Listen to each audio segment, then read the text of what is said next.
So, jetzt bin ich also wieder auf dem Weg runter an die Mosel.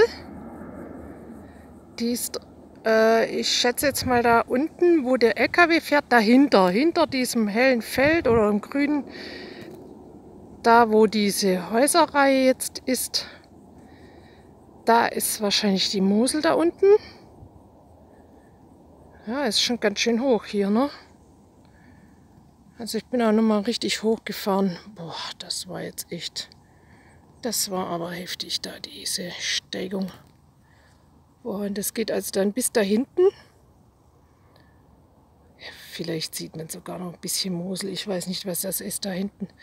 Naja, egal, ich fahre ja nicht so weit. Ich fahre ja nur bis zu der Einmündung von der Sauer und dann fahre ich wieder die Sauer entlang. Also ein Stück fahre ich an der Mosel bis zu der Einmündung in Wasser. Was war das jetzt? Wasserbillig, glaube ich.